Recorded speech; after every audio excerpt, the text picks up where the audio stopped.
symbiotes didn't come here by accident. They were running. From what?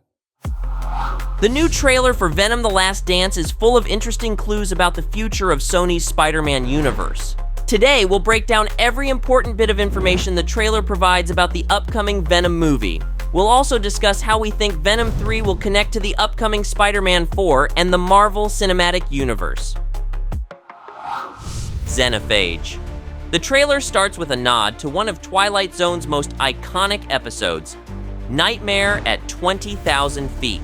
Eddie Brock could be on this airplane because he's coming back from the vacation he went on with Venom at the end of Venom 2, Let There Be Carnage.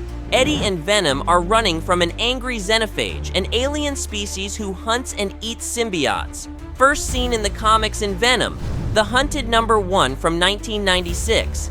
The design of the creature is a little different, but equally terrifying. We only see their standard shape in the trailer, but in comics they are shapeshifters, which could be also used in the movie. The monster jumps onto the plane and surprises Venom. It seems that, just like in the comics, Xenophages in Venom 3 will be able to track down symbiotes from a vast distance. They are extremely powerful, and symbiotes are their absolute favorite food. This scene confirms they'll have their original nature of relentless hunters. What the trailer then reveals is that the Xenophage was sent to Earth by Venom's creator, Knull. This is the most exciting information the trailer gave us. Venom 3 will introduce the supervillain Knull, a powerful god of darkness who's responsible for creating the symbiotes. Knull lives in the primordial void, a place called the Abyss, which exists between the 6th and 7th cosmoses. The Abyss and Knull look like the depiction from The King in Black Event run from 2020 and 2021. According to Knull's origin story revealed in Venom Volume 4, number 4 from 2018, when the Celestials arrived, Knull was enraged. So he forged a sword of living darkness called Necrosword, which was the first symbiote, and decapitated a Celestial. Though he was cast back into the Abyss, Knull used the Celestial's severed head to refine the sword, which caused the symbiote's vulnerability to heat and sound into their genetic memory. Knull continued to experiment and realized he could morph his dark essence with weaker beings to control them. And so he created parasitical symbiotes like Venom. The trailer for Venom 3 addresses an important detail about symbiotes. They are part of a hive mind that was originally created by Knull. We only see Knull from a distance and then his white hair covering his face, but Venom soon tells Eddie his name and confirms the villain is indeed his creator, Knull. With the line "My home found us" and Venom's quick introduction to Knull, we are sure Venom: The Last Dance will explain Knull's long-lost control over the symbiote hive mind. He now seeks to reassert his dominance, sending Xenophage to Earth to hunt down any rogue symbiotes, including Venom. We also see a rain of alien objects falling from the night sky, so it seems like there will be a high number of Xenophage sent by Knull. This ties into the subtitle The Last Dance and the trailer's tone of an imminent goodbye between Eddie and Venom. Perhaps Venom will need to detach from Eddie and escape Earth because of Knull. Another possibility is that Venom will be captured by Knull and essentially die, but Knull will soon realize there's a missing piece of Venom somewhere. This would lead Knull to Earth 616, where a tiny piece of Venom was left behind during Spider-Man: No Way Home. But our favorite theory is that Eddie and Venom will be together until the end, as the trailer says, and eventually go together to Earth 616 to save their world, Earth 688, from Knull. Spider-Man 4. This trailer also ties into a new Spider-Man 4 plot theory that expects Peter Parker to fight Knull.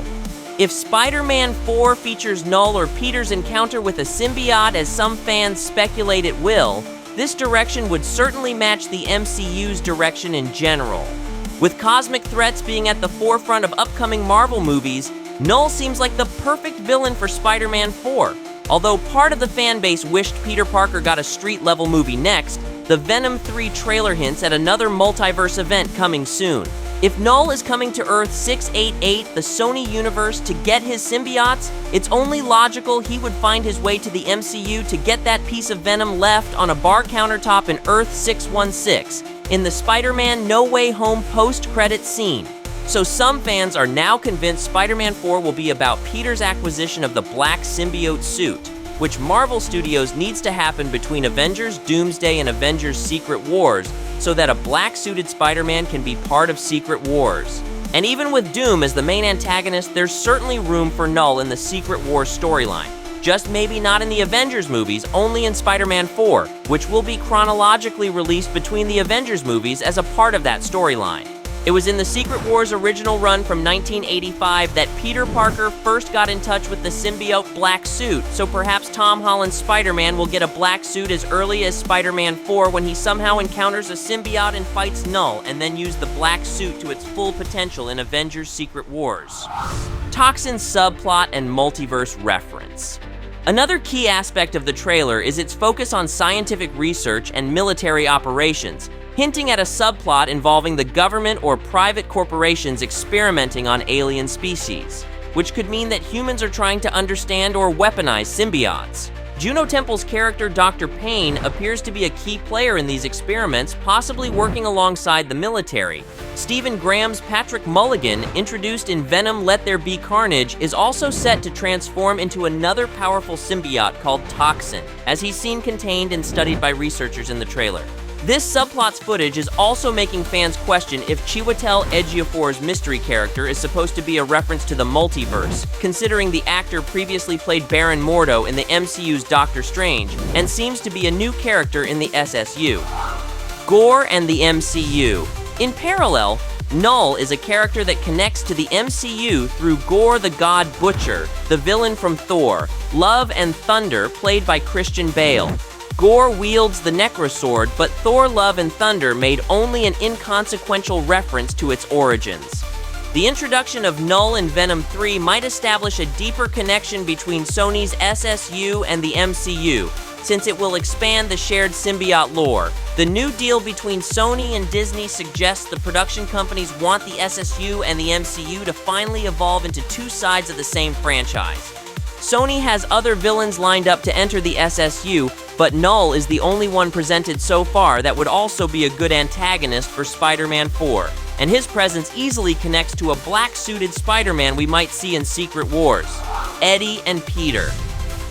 One thing is clear, Tom Hardy's Venom and Tom Holland's Spider-Man should appear on screen together soon. Whether Spider-Man gets a black suit for Secret Wars or not at all, at least Spider-Man 4 should have Peter Parker and Eddie Brock finally interact. Of all SSU villains, Venom is by far the fans' favorite. With his cameo in the post-credits scene of the last Spider-Man movie, it would be disappointing to not get any Venom in the fourth installment. We hope Eddie Brock makes his way back to Earth 616 at the end of Venom 3, then meets Peter Parker and has an important role in Spider-Man 4. What are your expectations for Venom 3 and Spider-Man 4?